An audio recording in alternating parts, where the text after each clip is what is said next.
White County Warriors looking to make history, taking on LaGrange in the opening round of the 3A state playoffs at home. The Warriors have never won a state playoff game, but they're looking to change that right now. This is one heck of a game against Steve Pardee's prestigious program that has 3 state titles in 17 years. Well, these Warriors, they don't care about that. Senior Ashley Lowry, UK bound after this year, rips off a 58-yard gainer to get White Coat going. A couple plays later, 3rd and 16, the QB draw play. Sophomore Cole Seagraves tacks on 23, moving the chains and keeping the drive alive down to the 5. And Lowry, he'll take it from there. In for the score. Failed 2-point conversion leaves them up 6-zip in the first. Moving along to quarter number 2. LaGrange big pickup on the completion by seniors Braxton Smith and Malcolm Dowell. Gets the Grangers inside the 5 and looking to tie this puppy up. And the Grangers respond. 5-yard TD run for senior Chauncey Smith. LaGrange in the lead 7-6 for the time being. Next drive, a chance for the Warriors to reclaim the lead, but the errant pass by Seagraves gives Chauncey Smith a pick 6. The showboating nearly cost him a TD though, but he's got his second score in just a few moments. 14-6 lead going into the half. The Warriors proving as they have all year that they won't give up. Late in the third, Seagraves to Ethan McAllister. The senior hauls it in for a 55-yard throw and catch to about the 25. 4th and 16, they decide to go for it. You're going to want to see this. Watch closely as Seagraves' pass bobbled and caught by DJ Rogers, the first career touchdown for the senior, and it couldn't have come in a bigger game or at a better time than it did right there. Unbelievable catch as he was falling down. That's one he'll never forget. Seagraves then connects with senior Patrick Jones on the 2-point conversion, and we're all tied up at 14 apiece. But it looks like we've got ourselves a barn burner, a seesaw of emotion and in momentum all night long. The Grangers respond in a huge way. The gunslinger Braxton Smith to D. Smith, a sophomore. Too many Smiths on this team, but a small victory for White County, as even though they scored the touchdown, Lowry is going to come up with the block on the PAT. So LaGrange clings to a 20-14 lead. The pendulum swings again, back to White County. 3rd and 10 on the 40. McAllister once again on the receiving end of a Seagraves pass, this one 27 yards out of bounds. Late hit puts the Warriors dangerously close to scoring yet again. Next play, Seagraves sweep to the left side. Late pitch to Lowry, and with Lowry's speed, that's so hard to stop.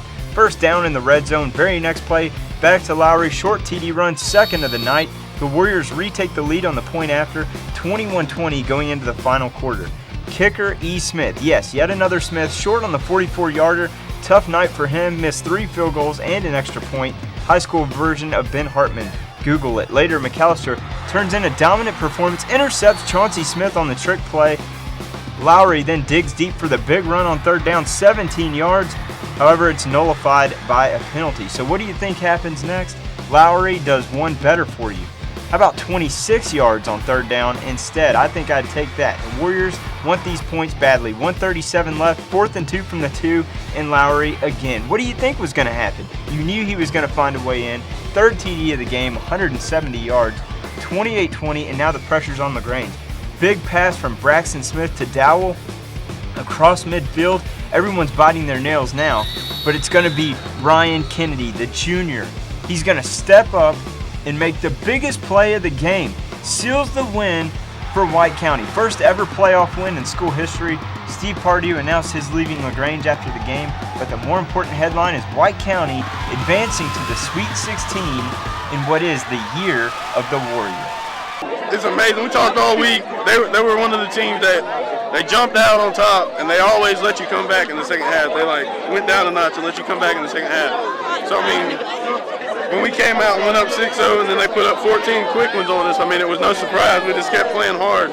And we knew, like what Coach said throughout the week, to prepare us for this game, we just had to keep fighting. And in the outcome, we'd come out with the victory, and that's what happened. That was a nice circus catch. I thought he had it the first time, and then he bobbled it, and it landed on top of him, and then he realized he had it, and he was in bounds. So, I mean, it was a great catch, and it was a big play. I mean, without that play, we might have been without the win. So, I mean, that was a great play to get us back in the game. I mean, he just told us just to keep fighting, man. We had 24 minutes left to play football. This could be the last 24 minutes of half these kids' life out here, so we just had to keep playing and fight until the end and come out with a victory. I mean, we've been to Atlanta before and played a team from down there. We know we're going to have to prepare. They're fast and elusive, so we're just going to have to be able to get to the ball, get all 11 hats, and make stops. and we'll be fine. I mean, it's amazing. It's something that's never happened at White County. I mean, just winning a playoff game and hosting a playoff game at home. I mean, we're just making history, and this is the year of the Warrior.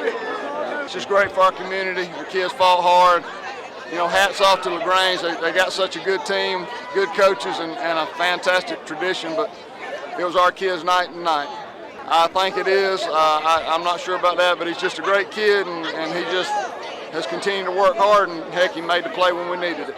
We're fixing to go in and start worrying about Grady. I told the kids they could celebrate tonight and tomorrow. Start thinking about Grady on Sunday.